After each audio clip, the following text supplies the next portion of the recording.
Hello, my dear students. Let's start next part of modals, part number 5. इससे पहले हम part number 1, 2, 3 and 4 में model auxiliaries को किस तरह से यूज करते हैं उसके बारे में डिटेल में डिस्कशन कर चुके हैं। तो आप सभी बच्चे पार्ट नंबर 5 से पहले पार्ट नंबर 1, 2, 3 एंड 4 ध्यान से देखें ताकि आपको पार्ट नंबर 5 अच्छी तरह से समझ में आ जाए। Part number 5 is related for quick revision. ये क्विक रिवीजन के लिए हमने इसलिए इसमें डिटेल में लिख रहे हैं ताकि आपको पार्ट नंबर 5 में ही डिटेल में सभी बातें समझ में आ जाए, लेकिन फिर भी आपको पार्ट नंबर 1, 2, 3 एंड 4 देखना होगा ताकि आपको ये अच्छी तरह से समझ में आ जाए। As you know, modal auxiliaries. These are modal auxiliaries: shall, will, can, could, would, may, might, should, ought to, must, need, dare, used to. इनका कहाँ कहाँ किस सेंस में प्रयोग होता है आप सभी जानते हैं। जैसे एबिलिटी से रिलेटेड हो, योग्यता, ability, permission, advice, obligation, possibility, necessity, compulsion, command, determination, moral and social duty। तो इस प्रकार की जो सेंस होती है तो तब हम क्या यूज करते हैं, मॉडल ऑक्सिलरीज। वैसे मॉडल ऑक्सिलरीज को हेल्पिंग वर्ब कहा जाता है और प्राइमरी जो ऑक्सिलरीज होती हैं जैसे is, am, are, was, were, has, have, had, will, shall, will, shall इसमें हम as a modal auxiliaries use कर रहे हैं। तो जो प्राइमरी ऑक्सिलरीज में आते हैं वो is, am, are, was, were, has, have, had या डू, डज या डिड के रूप में यूज करते हैं। These are modal auxiliaries. As you know, it is the difference between two sentences. He solved the problem, present indefinite.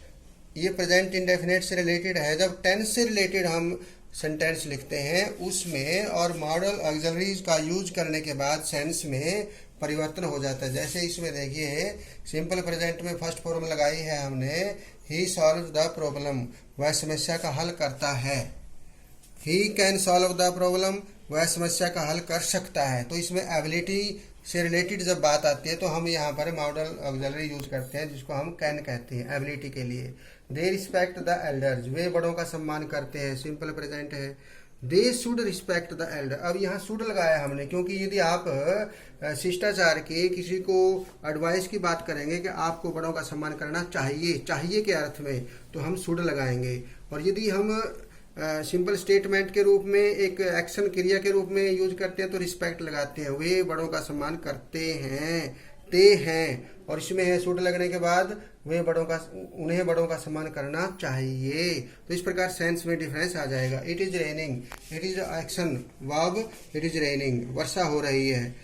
And this is it may rain today, आज वर्षा हो सकती है, संभावना। पॉसिबिलिटी के लिए हमने किसका प्रयोग किया यहाँ पर, मे का। तो इस प्रकार आप देखते हैं जो टेंस से रिलेटेड सेंटेंस है और मॉडल ऑक्सिलरीज का यूज होने के बाद जो सेंस है टेंस में उसमें चेंजिंग आ जाती है। तो it is for quick revision. इससे पहले आपने चारों पार्ट्स अच्छी तरह से देखने हैं, वॉच करने हैं। First is shall, will. Shall और will as a future use करते हैं फ्यूचर टेंस में। सिंपल फ्यूचर है, फ्यूचर परफेक्ट है, फ्यूचर कंटिन्यूस है, यानी फ्यूचर टेंस से रिलेटेड हम शैल और विल का प्रयोग करते हैं। जैसे आई शैल हेल्प यू टुमारो, मैं कल आपकी सहायता करूंगा। गागेगी की सेंस में हम शैल विल का यूज करते हैं फ्यूचर टेंस में। He will be writing a letter, वह एक पत्र लिख रहा होगा, पत्र लिख रहा होगा, रहा होगा, गा की सेंस में, तो फ्यूचर टेंस से रिलेटेड है ये।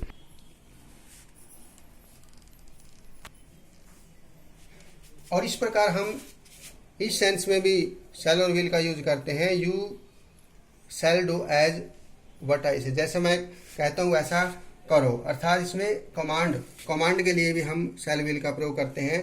Will you help me please, क्या आप कृपया मेरी आप सहायता करेंगे। तो प्रार्थना के लिए भी, रिक्वेस्ट के लिए भी हम विल शैल का प्रयोग कर सकते हैं। तो आपने देखा फ्यूचर की सेंस में फ्यूचर टेंस में हम शैल विल का प्रयोग करते हैं, और किसी को कमांड देने के लिए या रिक्वेस्ट करने के लिए भी हम शैल विल का प्रयोग करते हैं। ये हम डिटेल में पहले पार्ट्स में पढ़ चुके हैं, शैल विल का डिटेल में प्रयोग हम उन पार्ट्स में कर चुके हैं, तो उसको भी आपने देखना जरूरी है। ये हम केवल फॉर क्विक रिवीजन, जल्दी में, ताकि एक ही पार्ट में सभी बातें आप बच्चों को क्लियर हो जाए, इसलिए हम ये फॉर क्विक रिवीजन के रूप में ले रहे हैं।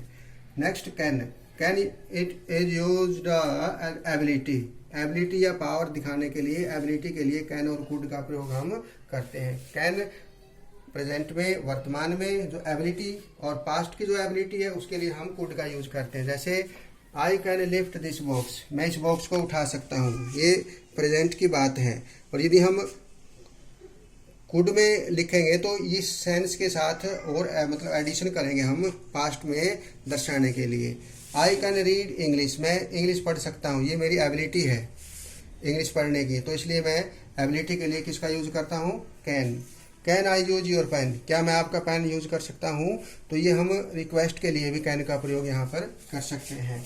Could, I could read English when I was in 5th class, जब मैं 5वीं कक्षा में था तो मैं इंग्लिश रीड कर सकता था, तो ये पास्ट की बात है कि 5वीं कक्षा के दौरान मैं इंग्लिश रीड कर सकता था, तो ये कुड हम पास्ट की एबिलिटी के लिए लगाते हैं। I could climb up the tree when I was 8 years old, जब 8 साल का था तब मैं वृक्ष पर चढ़ सकता था, तो ये पास्ट की सेंस में है, पास्ट की एबिलिटी के बारे में कुड का हम प्रयोग कर रहे हैं। वैसे हम कैन और कुड पहले के पार्ट्स में हम डिटेल में डिस्कस कर चुके हैं, तो आपको उन पार्ट्स को ध्यान से देखना चाहिए ताकि आपको कैन और कुड का जो यूज है वो समझ में आ जाए। वुड किस सेंस में यूज होता है, आपने देखा होगा शैल और विल के पास्ट के रूप में। जब इनडायरेक्ट में हम चेंज करते हैं डायरेक्ट को, तो शैल विल की जगह हम क्या लगाते हैं, वुड। इसी प्रकार would that I were a king, काश मैं एक राजा होता, तो हम ऐसी कोई कल्पना जो हमारी पूरी नहीं हुई कल्पना, उसके लिए भी हम वुड का प्रयोग करते हैं। वुड दैट आई वर, वैसे तो देखो आई के साथ वो जाता है, लेकिन यहाँ पर क्योंकि ये एक कल्पना के रूप में दर्शाया हुआ है, अधूरी कल्पना के रूप में, इसलिए आई के साथ हमने वर लगाया है और साइन ऑफ एक्सक्लेमेशन ये यहाँ पर लगाया है। I would rather die than beg, ये रादर एज ए एडवर्ब यहाँ हमने यूज किया है, ये हमने यहाँ देन कंजक्शन लगाया है, तो रादर और देन ये कॉम्बिनेशन के रूप में जब सेंटेंस कंप्लीट करते हैं, I would rather die than beg, भीख मांगने की बजाय मैं मर जाना पसंद करूंगा, मर जाऊंगा, भीख नहीं मांगूंगा, तो इस सेंस में हम वुड का प्रयोग करते हैं। इसी प्रकार would you have a cup of T, would you have a cup of T, क्या आप चाय लेंगे, तो हम किसी से इच्छा जानने के लिए भी वुड का प्रयोग करते हैं। वुड यू हेल्प मी, क्या आप मेरी सहायता करेंगे, रिक्वेस्ट के लिए भी हम वुड का प्रयोग करते हैं। तो इस प्रकार हम वुड और कुड और कैन, विल और शैल के बारे में डिस्कस किया। Next is may, it may rain today, आज वर्षा हो सकती है, पॉसिबिलिटी संभावना के लिए, इट इज पॉसिबिलिटी संभावना के लिए हम मे का प्रयोग करते हैं। मे आई कम इन सर, श्रीमान जी क्या मैं अंदर आ सकता हूँ, ये हम किसके सेंस में इसका यूज करते हैं, ये हम परमिशन के लिए, जब हम परमिशन लेते हैं किसी से, आज्ञा लेते हैं, तो वहाँ भी हम मे का प्रयोग करते हैं। मे गॉड ब्लेस यू, भगवान आपको आशीर्वाद दे, तो ये हम विश के लिए, प्रार्थना के लिए भी मे का प्रयोग करते हैं। May you prosper in life, आप जीवन में तरक्की करें, तो ये हम हमारी भी इच्छा है, प्रार्थना है आप जीवन में तरक्की करें, तो उसके लिए हम मे का प्रयोग करते हैं। May you prosper in life, sign of exclamation. May God bless you, sign of exclamation. May I come in sir, क्या मैं अंदर आ सकता हूँ, sign of interrogation. Next might, it is use as past of may, जब direct को indirect में change करेंगे तो मे का क्या बनाते हैं हम, माइट।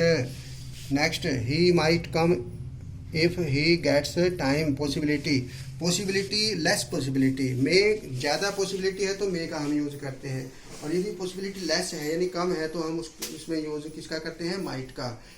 ही माइट कम, वह आ सकता है, इफ ही गेट्स टाइम, यदि उसके पास समय होगा तो आ सकता है, तो संभावना तो है लेकिन कम संभावना है। ही वर्क्स हार्ड, उसने मेहनत की, सो दैट ही माइट पास, उसने मेहनत की ताकि वह पास हो सके, तो ये क्या है, पर्पज के लिए, कौन सा पर्पज है उसका, पास होने का, इसलिए इसने यहाँ पर हमने वर्कड हार्ड लिख दिया। तो इस प्रकार के पर्पज के लिए भी हम माइट का प्रयोग करते हैं। शुड, ought to और must, ये हम चाहिए के अर्थ में लगाते हैं। शिष्टाचार की बात जब आती है, किसी को सुझाव की बात आती है, चाहिए के अर्थ में शुड, ought to और मस्ट का प्रयोग हम करते हैं। शुड किस सेंस में हम यूज करते हैं? शुड को मॉरल एंड सोशल ड्यूटी, जब हम किसी को सामाजिक दायित्व के बारे में बात बताएंगे तो शुड का हम प्रयोग करते हैं। जैसे you should respect your teachers, आपको अपने अध्यापकों का सम्मान करना चाहिए, right. We should help the poor, हमें गरीबों की सहायता करनी चाहिए। Work hard lest you should fail, मेहनत करो नहीं तो फेल हो जाओगे। तो इस संदर्भ में हम शुड का प्रयोग करते हैं। ought to, you ought to go for a walk daily, आपको प्रतिदिन सैर के लिए जाना चाहिए। अब देखो यहाँ हम सुझाव दे रहे हैं, किसी को सलाह दे रहे हैं। वैसे ये सेम सेंस में हम यूज कर सकते हैं शुड और ought to को, but there is little difference between ought to and should. थोड़ा सा इसमें डिफरेंस ये हो सकता है कि इसमें ये थोड़ी सी सेंस इसकी स्ट्रॉन्ग हो सकती है ought की, और ये सब्जेक्टिव सेंस इसमें हो सकती है कि मेरा अपना कोई सुझाव हो सकता है। तो वैसे हम शुड और ought to को इक्विवेलेंट वर्ड के रूप में यूज करते हैं। शुड भी यूज कर सकते हैं और ought भी, लेकिन ought के साथ हम to का प्रयोग जरूर करते हैं। You ought to work hard for success, मेहनत के लिए आपको मेहनत करनी चाहिए, सक्सेस सफलता के लिए आपको मेहनत करनी चाहिए। You ought to respect the elders, बड़ों का सम्मान करना चाहिए। हम यहाँ शुड भी लगा सकते हैं, you should respect the elders, हमने लगाया यहाँ you ought to respect the elders. Next must, must हम किस सेंस में यूज करते हैं? मस्ट ऑब्लिगेशन, डेड, कोई किसी के बारे में दायित्व से रिलेटेड बात हो या डिटर्मिनेशन है, कोई किसी संकल्प की बात हम करते हैं या कोई कंपल्सन की बात हम करते हैं कि ये कार्य अनिवार्य है, नेसेसिटी, आवश्यकता से रिलेटेड हम मस्ट का प्रयोग करते हैं। You must obey the rules, आपको नियमों का पालन अवश्य करना चाहिए, यानी अनिवार्य हो गया। You must complete your homework till evening, शाम तक आपको अपना होमवर्क अवश्य पूरा करना चाहिए, अर्थात ये भी अनिवार्य हो गया, ये कंपल्सन हो गई। We must serve our country, हमें अपने देश की सेवा अवश्य करनी चाहिए। तो इस प्रकार ये एक तरह से ऑब्लिगेशन हो गई, कि हमारा दायित्व हो गया कि अपने देश की हमने सेवा करनी होगी। नीड, आवश्यकता के लिए, ये these are marginal, need, dare and use to marginal modal, because these word are used as main verb also, ये मेन वर्ब के भी रूप में यूज हो सकते हैं, need, dare and use to, इसलिए इनको मार्जिनल यानी सेमी मॉडल भी कहा जाता है। तो नीड का किस सेंस में हम यूज करते हैं? आवश्यकता के लिए, नेसेसिटी के लिए, जैसे ये वर्ड हमने लिखा हुआ है नेसेसिटी। डेयर हिम्मत के लिए, करेज के लिए, टू हैव करेज, हिम्मत दिखाने से संबंधित है, हौसले से संबंधित हम डेयर का प्रयोग करते हैं। और यूज टू, ये हम कोई यदि भूतकाल की कोई ऐसी हैबिट है हमारी जो लगातार हम करते थे, कोई कार्य करते थे लगातार हैबिट के रूप में, तो वहाँ हम यूज टू का प्रयोग करते हैं। You need not go there, तुम्हें वहाँ जाने की आवश्यकता नहीं है। Need you speak so fast, क्या आपको इतना जल्दी बोलने की आवश्यकता है? Need you go home so soon, क्या आपको इतना जल्दी घर जाने की जरूरत है? तो आपने एक सेंस देखी होगी, नीड को हम as negative and interrogative sense के रूप में, सेंटेंस के रूप में यूज करते हैं। नीड और डेयर को हम नेगेटिव एंड इंट्रोगेटिव सेंटेंस के रूप में यूज करते हैं। जैसे ये नेगेटिव सेंटेंस है और ये इंट्रोगेटिव सेंटेंस है। डेयर को करेज के रूप में, how dare you insult me, हम एकदम से किसी को ऐसे चैलेंज के रूप में बोलते हैं, चैलेंज उसकी मतलब एक चेतावनी, वार्निंग के रूप में, how dare you insult me, आपकी हिम्मत कैसी हुई मेरा अपमान करने की। तो इस प्रकार हम डेयर का प्रयोग कर रहे हैं। The child dare not go into a dark room at night, रात को जो अंधेरे वाला कमरा है, बच्चे के अंदर साहस नहीं है, डेयर नहीं है, उसके अंदर साहस नहीं है अंधेरे कमरे में जाने की। तो हम डेयर को भी as a negative and interrogative sentence के रूप में यूज करते हैं। Use to, he use to smoke, वह धूम्रपान करता था। तो ये बीते समय की बात है, लगातार करता था, एक हैबिट थी उसकी। They use to play football, वे फुटबॉल खेला करते थे। अब एक तो यदि हम प्रेजेंट में लिखते हैं तो हम लिखेंगे दे प्ले फुटबॉल, वे फुटबॉल खेलते हैं। लेकिन ये और यदि हम पास्ट इंडेफिनेट में लिखेंगे तो दे प्लेड फुटबॉल, उन्होंने फुटबॉल खेली। लेकिन पास्ट की ऐसी हैबिट है जो लगातार की जाती थी, तो उसमें हम यूज टू का प्रयोग करते हैं और ये सेंस बनेगी वे फुटबॉल खेला करते थे, खेलते थे पास्ट में लगातार ऐसी क्रिया होती थी। बिफोर मैरिज, शादी से पहले he use to drink wine, शादी से पहले वह क्या करता था, शराब पीता था। अब यदि हम यूज टू ना लगाएं तो हम लिखें ही ड्रैंक वाइन, उसने शराब पी, यानी भूतकाल की बात है, ये भी भूतकाल की बात है। लेकिन ये सेंस रेगुलर एक हैबिट के रूप में दर्शाई जा रही है कि बिफोर मैरिज, शादी से पहले, he use to drink wine, वह वाइन यानी शराब पीता था। तो these are difference between the tenses sentence and modal auxiliaries sentence. यानी ये जो सेंटेंस है, 3 सेंटेंस हम देख रहे हैं, ये हमारे जो टेंस हैं, जैसे सिंपल प्रेजेंट है, पास्ट इंडेफिनेट है, फ्यूचर इंडेफिनेट है, या कंटिन्यूस है, परफेक्ट है, उन टेंसेस से रिलेटेड सेंटेंस हम लिख रहे हैं यहाँ पर। इसी प्रकार ये जब हम मॉडल ऑक्सिलरी यूज करते हैं तो इसमें सेंस में क्या परिवर्तन आता है देखेंगे। वी ओबे द रूल्स, हम नियमों का पालन करते हैं।